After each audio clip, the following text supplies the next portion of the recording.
Good morning. It's been a sweet time of worship together already. Thanks for gathering here today. To those of you celebrating Lunar New Year right now, Chunje Koila. Glad to celebrate this Lunar New Year with you. We're going to do now what we do each Sunday. We'll look at a passage from God's Word. We'll talk about what it means and why it matters and what we should do about it. So if you have a Bible with you, if you would turn to Matthew chapter 9, beginning of verse 9. And I'll read our passage for us together. If you found that and you're able, would you stand together with me for the reading of God's Word? Matthew 9, beginning at verse 9.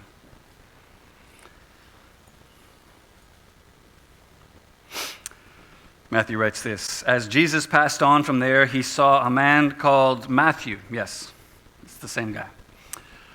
Saw a man called Matthew sitting at the tax booth, and he said to him, "Follow me." And he rose and followed him. And as Jesus reclined at table in the house, behold, many tax collectors and sinners came and were reclining with Jesus and his disciples. And when the Pharisees saw this, they said to his disciples, "Why does your teacher eat with tax collectors and sinners?" But when he heard it, Jesus said, "Those who are well have no need of a physician, but those who are sick. So go and learn what this means. I desire mercy and not sacrifice." Jesus quoting from Hosea here. Go and learn what this means. I desire mercy and not sacrifice. For I came not to call the righteous, but sinners. That's God's word. You may be seated. Let me pray for us quickly, and then we'll dive into this together. Spirit of God, would you come now, illumine the preaching of your word. Open eyes and ears and hearts to what you want to accomplish. And then I ask that you would accomplish that purpose in each one of us, whatever that is today. And as I always ask, eternal God, you move and govern my tongue to speak your truth. Amen. Amen. Well, I can still remember almost every detail of the experience, even though it happened over 40 years ago now. My family and I, we had just moved during the middle of the school year from Campbell River on Vancouver Island to Kamloops up in the interior. And my brother and sister and I, we now had the unenviable task of starting in a new school right in the middle of the year when all the friendships and things had already been established.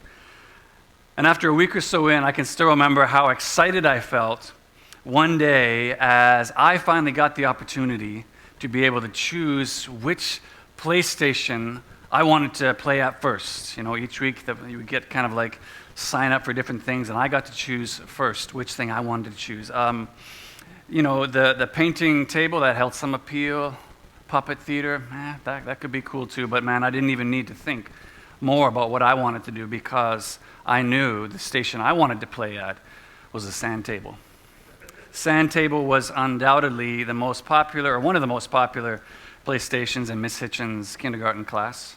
And so when the opportunity came, I jumped up and I proudly grabbed one of those blue laminated cards to sign up for sand table, only to experience the shock and then the embarrassment when a group of boys who clearly had their hearts set on playing at the sand table quickly called out, "No!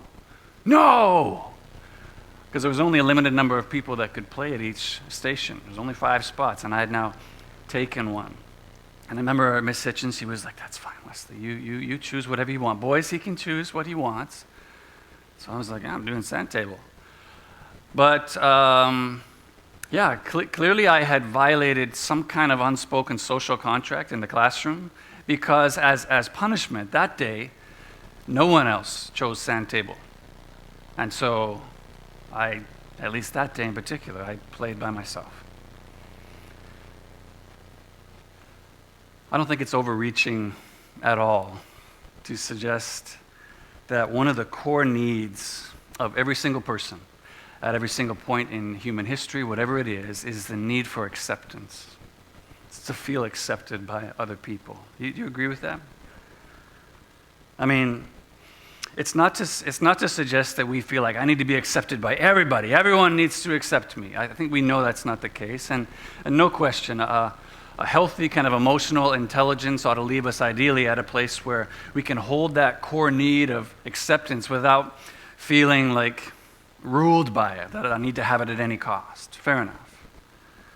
But whether it's opening that acceptance letter to the university I was so hoping to get into, whether it's that smiling nod when you ask her to marry you, or even just that welcome in the lunchroom when somebody calls out like, hey, you want to come sit here with us to eat lunch? We all know the euphoria of being accepted as well as the devastation of being rejected. And what I'm saying is I think that's been the case for people as long as people have existed. And I mention it because after all the time we spent last week talking about the welcome of God in Jesus, as Jesus deals with both our greatest need for forgiveness as well as every other need we bring to him, I think what Matthew is showing us today in our passage is the limitless reach of that welcome. The limitless reach of it. And we'll get more deeply into this as we dig into the passage today. But what I think Matthew is absolutely showing us here is he's seeking to communicate both to his readers then and to you and I today that there is no one who is beyond the reach of God's welcome. And that core need for acceptance that every single one of us has, that's a need that can be fully met in Jesus and in a way that can never be taken away from us. I think that's what Matthew wants to show us here in this passage. But I think what he also wants to show us, like alongside of that, is also a really important warning.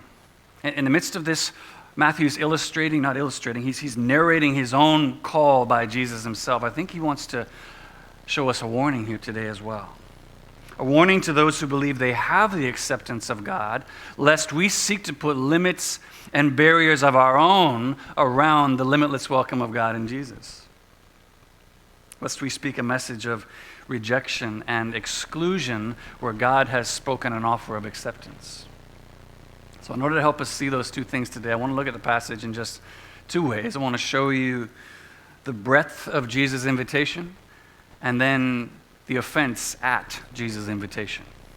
Okay, the breadth of and the offense at Jesus' invitation. So if you closed your Bibles, Bible app, whatever it is, would you open them again with me to our passage, Matthew 9, beginning at verse 9. Follow along with me as we look at both the witness and the warning that Matthew wants to show to us today. Okay, so let's look first of all at the breadth of Jesus' invitation. We'll need to do just a little bit of work to get there because, and maybe you're asking yourself this question already, with 2,000 years of history, not to mention cultural differences between us, it's not immediately apparent how this passage shows us anything about the breadth of Jesus' invitation. You look at verse 9 there, for instance, Matthew, look with me, he just says, as Jesus passed on from there, he saw a man called Matthew sitting at the tax booth. He said to him, "Follow me," and he followed him. Okay, that sounds basically identical to the way Jesus called his other disciples, his first disciples back in chapter 4 there when they're fishing, right? Jesus goes up to James and John and Andrew and Simon Peter, says, "Follow me," and they leave their nets, they leave their father, and they follow him. Okay, great. Matthew, Jesus says, "Follow me." He leaves his tax booth and follows him. Okay, so what? Are we saying that Jesus calls people from different professions? Is that the idea of the breadth of Jesus' invitation? That's what's going on? Well, yes and no. Yes and no. Because yes, Jesus does call people from all kinds of different professions to follow him. That's true. And yet it's in understanding the kind of profession that Matthew had in particular, as well as the cultural significance of being a tax collector in his day and age, that really helps us to see what I mean here. And we've covered some of this over the years at various times before, so I don't want to spend a great deal of time, but just to kind of quickly review and get us all on the same page here. For a first century Jewish person living in Roman-occupied Palestine, a tax collector was pretty much the lowest thing you could be. Pretty much the lowest thing, lower than a leper even. And no, not because they were poor or more destitute or diseased than anyone else. They were this way because tax collectors, even though they were notoriously wealthy and well off, the reason for their low, despised position is because they were traitors. They were seen as traitors, employed in the service of Rome to help carry on and carry out, ultimately, the continued oppression and subjugation of their own people. They were equivalent to, as I've indicated at previous times, just to use a kind of more modern 20th century example, equivalent to Jews who took on employment under the Nazis during World War II to help categorize their own people as they were carted off to death camps. I mean, a leper was at least unclean because they were contaminated by infectious skin disease. The tax collector was unclean by choice. You chose to be that way. Which I think, understanding that cultural significance, casts Matthew's description of his call by Jesus in an entirely different light. And also helps us see much more what I mean about the breadth of Jesus' invitation. Because Jesus' call of Matthew, it's actually quite surprising and unexpected a thing. You might even say it's scandalous. And it was surprising and unexpected to others. We'll talk about that in a second. But if you look at how immediately Matthew responds to Jesus' call and this massive party he throws afterwards, I think Jesus' call is also surprising and unexpected to Matthew as well. Because, that's the thing. As a tax collector, Matthew knows what he is. Right? He understands the implications of the profession he's chosen, and he's come to make peace with that as much as anyone can. But that doesn't mean for a second that Matthew, that core need for acceptance that every single one of us has, that he suddenly doesn't have that anymore. Even if he has resigned himself to the fact that other sinners and social outcasts is the only community he's likely to find that in now. It doesn't mean that Matthew's lost that need for acceptance that every single one of us has. So then, knowing that, just imagine both the shock Jesus creates as well as the desperate longing Jesus fulfills in an instant inside Matthew's heart as he walks by that tax booth one day, gets Matthew's attention, and he says, "Follow me. Follow me." I honestly think that sense that someone like him could never be accepted by someone like Jesus is the reason for, it's kind of the backstory behind Matthew's just instantaneous abandonment of his highly lucrative position. He just drops it in a second. I don't know how we make sense of it otherwise, unless he just never imagined that Jesus would call someone like him. And actually, it truly was a radical departure. In Luke's gospel, he talks about Matthew's calling as well, and the way he describes it is leaving everything, he rose and followed him. And in helping us kind of understand a bit more what it means for Matthew to leave everything, commentator Leon Morris says this. He says, Matthew was leaving a whole way of life to follow Jesus, and the action was final. They would surely never have him back again if he later decided he wanted to return. Anyways, his lucrative position would soon be filled. Fishermen might go back to their fishing duties, but who would want to employ a former tax collector? So he really is leaving everything now in order to follow Jesus. He's given up everything to do this. And yet it was as if Matthew understood even then. He was willing to sacrifice everything at Jesus' invitation because he understood somehow that acceptance of Jesus was worth sacrificing everything for. And I think there's a lot of different things that were shown in this passage about the breadth of Jesus' invitation. I want to just highlight a few of them. First one, I think, is the surprising, unexpected nature of Jesus' guest list, right? Who he invites to be on his team. Because this is not like that awful anxiety-producing experience we all had in gym class growing up, where there was two captains and they would pick the best and the brightest until they finally got down to the people nobody wanted and just took them on begrudgingly because they had to. You notice that? It's not like Matthew was the last guy available that Jesus could have called to be one of his disciples. It wasn't just Jesus saw Matthew one day and he was like, yeah, okay, Matthew, come on, I guess you're on my team. That's not what he was doing. Matthew's actually not even asking to be accepted by Jesus. Not because he doesn't want to be, but because he thinks he never could be. Jesus is the one who seeks out Matthew and chooses him. Which means, first of all, for anyone who's ever been told or just come to believe yourself that because of something in your past or even something about you presently, that you were beyond the reach of Jesus' invitation, Matthew's got you beat. He's got you beat. He is the most despised, hated person in his culture, and Jesus chooses him. He comes to him and chooses him. He seeks him out personally in order to invite him, which is basically a guarantee to you today. Matthew's witness shows us that same welcome is available to you today as well. Something else I think we see about the breadth of Jesus' invitation is the unconditional offer of it. But no question, yes, Matthew walks away from everything in order to follow Jesus. He sees it as worthy of that. And actually, all of Jesus' disciples do that. Peter later on says, we've left everything to follow you. But if you notice, and this is so important, notice the order of how these things happen. Jesus' invitation is not the result of Matthew walking away from everything. Matthew walking away from everything is the result of Jesus' invitation. Got to get that order right. It means the welcome of God is never a result of earning our acceptance before God by sacrificing enough, following the rules well enough, or whatever it is. No. That's why paying careful attention to this order matters so much. Because Jesus' acceptance, meeting that core deep need in you and me, it doesn't cost anything. There's nothing you do in order to receive that. It's just what Matthew's showing us here is that Jesus' acceptance is worth everything you have to give. There's no payment first. The invitation comes before the sacrifice. Okay, so that's the breadth of Jesus' invitation. There's so much more we could say about that. Hopefully that's enough for today at least, in order to just see the surprising nature of who Jesus invites, just to know you're invited. There's nobody outside of Jesus' invitation, and to see that it's unconditional. There's no cost involved in order to be invited. Simple witness of Matthew being, no one is outside of the reach of God's welcome in Jesus. The last thing I want to look at together with you as well is this warning that Matthew presents in the passage today. So we'll look lastly at the offense at Jesus' invitation.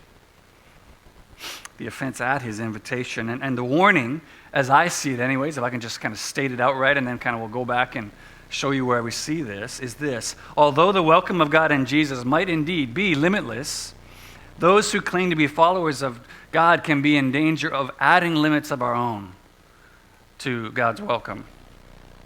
So just the context of where we see this happening. Look at verse 10. We see here that Matthew throws a party. He throws this big banquet in celebration of Jesus welcoming him in.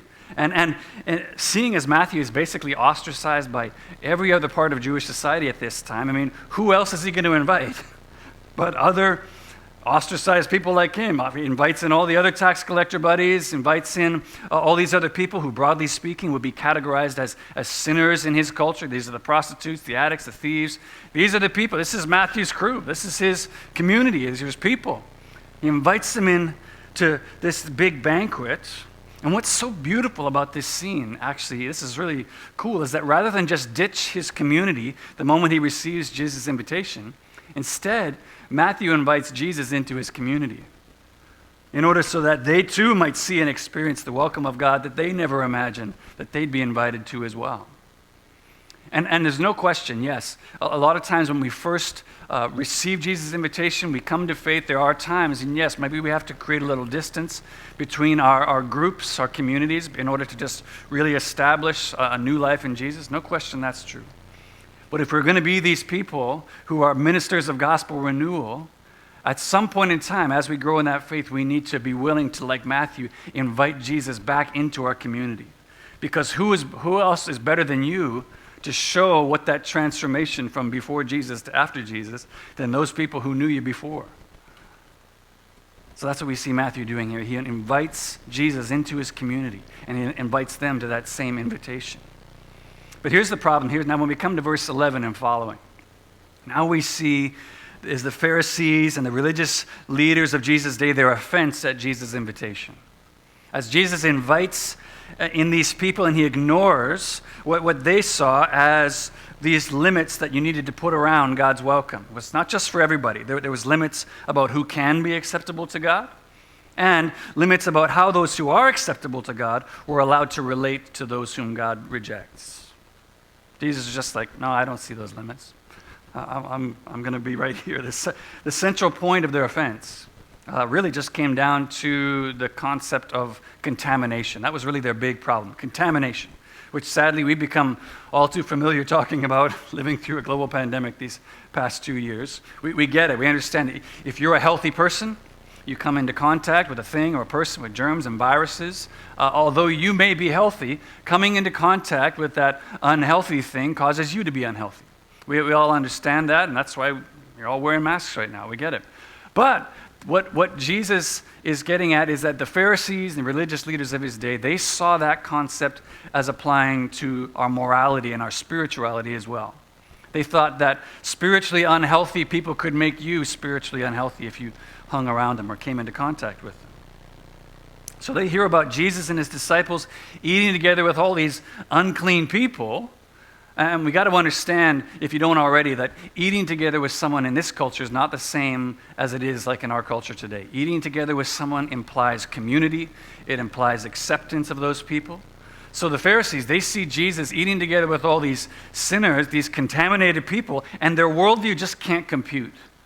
It cannot compute or understand how Jesus could possibly allow himself to come into contact with all these unclean people without expecting that he's going to become unclean himself. And more than that, they can't understand why he'd even want to.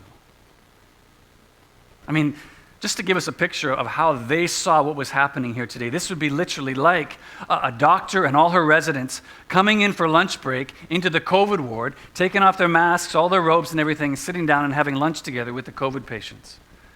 Everyone would just be like, what are you doing? You can't do that. You're going to become infected. That's how they see what Jesus is doing at this supper with Matthew. And so sure, yeah, you see the Pharisees there in verse 11 asking Jesus' disciples directly, why does your teacher eat with tax collectors and sinners? But as we see very quickly, they're not actually asking a question. They're making an accusation. They're saying your teacher is unclean and he's leading you to become unclean as well. You shouldn't have anything to do with him. What they're ultimately saying is that God does not extend his welcome to everyone. And in order to remain clean yourself, you can't welcome those kind of people either. That's really ultimately what they're saying. And this is actually a super common theme among religious people, either in Jesus' day and in our day today as well. We see this all the time. And the problem, the theme that you see is this. Because they get the order wrong, the order that we just talked about where Jesus' invitation precedes our offer of sacrifices, they get that order wrong, then doing everything possible to remain pure enough, everything possible so that I can remain acceptable to God becomes the highest priority. That's the thing we got to do above all, including being sure to keep out of contact with unclean sinners. When we get the order wrong, then we get our engagement wrong. And so, yeah, I don't know if you grew up in church or what your experience is with religion or whatever it is, but I can remember constantly hearing messages like this growing up. I don't want you hanging around that kid. Don't mess with that family. You run with this crowd, you're going to end up just like them or worse. Whatever it is. And the problem with statements like that is that to some degree there's an element of truth to them. I mean, bad company does corrupt good character and all that. I mean, that's a saying for a reason. So I get what the point of that was. And there's no question. I mean, if I'm hanging out with people who live in defiant opposition to God's word, not because I'm trying to be the presence of Christ to them, but because I want to do what they're doing, yeah, I'm going to find myself in all kinds of compromising positions. I will. But when you look at the way Jesus responds to these limitations that the Pharisees try to place around the limitless welcome of God in verses 12 and 13, look here with me. You see the problem with this kind of excluding, circle the wagons kind of posture to the world. As Jesus just demolishes their limitations that they seek to put around his welcome in the same way that the ocean used to demolish those sandcastle barriers I used to try to build to stop its flow. He just blows right through it.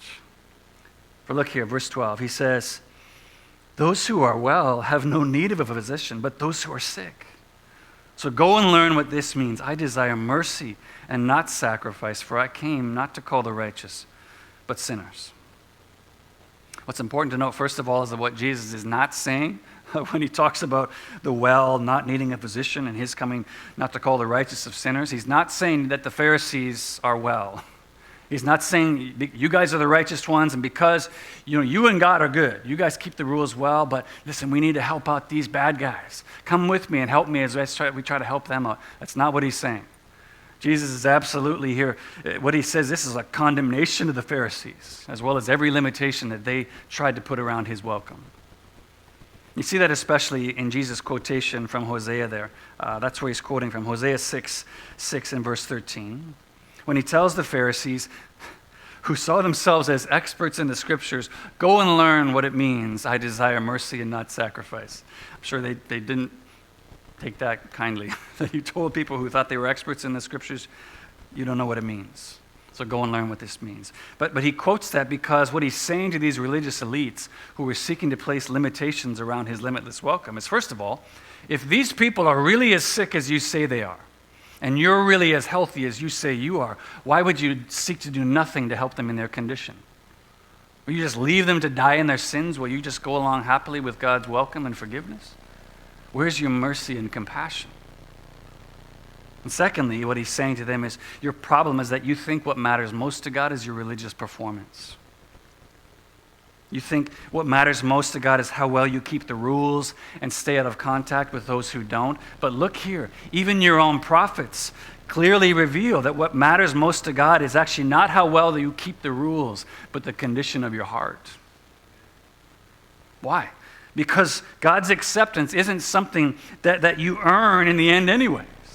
God's acceptance is something that is always in his mercy that he freely grants to those who recognize their need. And I think the call of that rebuke to the religious leaders and the Pharisees of Jesus' day for us today is, first of all, to ask ourselves, where do we put these exact same kind of limitations ourselves around the limitless welcome of God? Where do we do that individually? Where do we do that as a church? We do this, so where do we do it? I mean, just fill in the blank yourself. Ask yourself, who are the people? Who are the communities of people today that the church, broadly speaking, would label as the sinners? Who are the sinners of our day? Who are the people that we would say are outside of the reach of God and God's people would do well to stay out of contact with? Who would you feel offended to be worshiping beside this morning on a Sunday morning? And you know what, even if you in particular don't feel offended at Jesus' invitation to them, great. Who are the people and communities today that would still say they feel, with good reason, that they're outside of the welcome of God and outside of the welcome of his church? Those things exist, and part of our job as a church and individuals who say we follow God is to make sure we're not putting up limitations that God does not put up. Opening the welcome of the gospel as wide as he does. And then alongside that, I think the second call of Jesus' rebuke of the Pharisees to us today is to ask yourself, do I know my need of Jesus' mercy? Do I know my continued need of Jesus' mercy? Because what the Pharisees were blind to and what we can become equally blind to over time is that Jesus' call to Matthew is actually no different than his call to me. Yes, Matthew was the most despised and hated of his society, but his call is actually no different than Jesus' call to me. And no, that's not to say that we're all guilty of the same things, but it is to say that the same prophets who said, I desire mercy and not sacrifice, also said, there is no one who is righteous. No, not one. All have turned aside. Together they have become worthless. No one does good, not even one. Which means there's no such thing as a righteous person who stands guiltless before a holy God that got there by themselves. If you say that you are righteous at all before God, that happens solely because of the mercy of God to you. You are, to use that old expression, a turtle on a fence post. You did not get there on your own. Which is simply to remind us we're all in need of the mercy of Jesus. We all are. There's no one who's in any more need of the mercy of God than we are. As one pastor said, the ground at the foot of the cross is level. There is no one who is closer to God, more worthy of his mercy than anyone else. Just as we saw in the order of Matthew's call, where the invitation of Jesus preceded any offer of sacrifice, so the mercy of God is not his response to your obedience. It's not his response to you making yourself acceptable enough. Seeking to live a life of worthiness is our response to his merciful acceptance of us.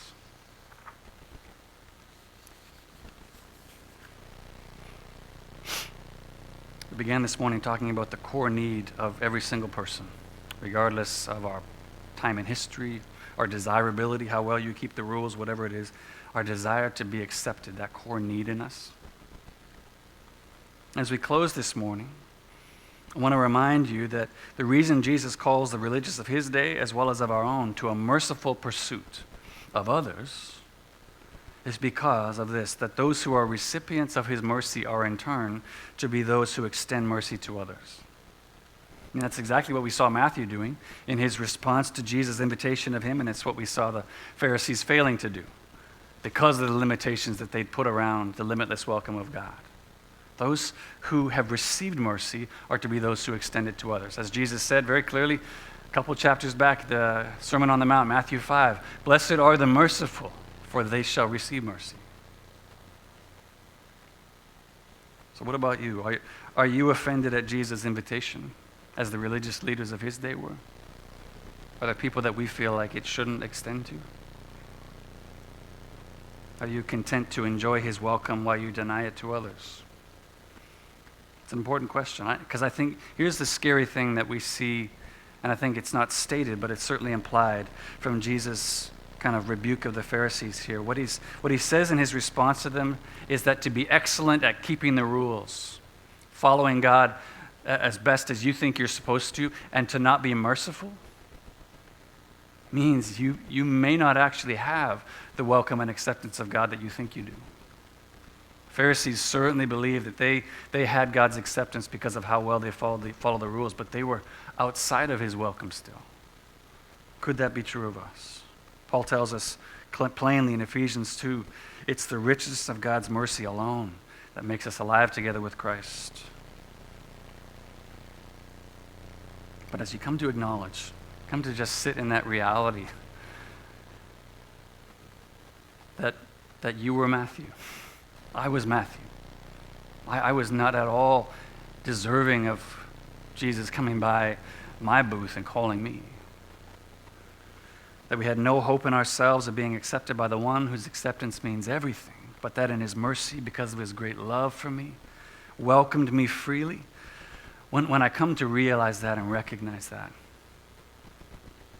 will you continue to live lives of offense at the offer of welcome that Jesus gives to those who are no more unworthy of his mercy than you were? Or will we, as God's church, extend the truly limitless invitation of Jesus to all who will hear and come? And then when they do come, will we celebrate their merciful, unmerited welcome, just as Matthew celebrated his own with a grateful understanding, yes, that while Jesus' acceptance costs me nothing, it's worthy of my sacrifice of everything. As the Apostle Paul, an equally unworthy recipient of God's limitless welcome, later wrote these words, "But whatever gain I had, I counted as loss for the sake of Christ. Indeed, I count everything as loss because of the surpassing worth of knowing Christ Jesus my Lord. For his sake I have suffered the loss of all things. I count them as rubbish in order that I may gain Christ and be found in him, not having a righteousness of my own. But that comes from the law, but that which comes through faith in Christ, the righteousness of God that depends on faith." Jesus said, "Blessed are the merciful, for they shall receive mercy. Freely you have received, I'll freely give." Amen.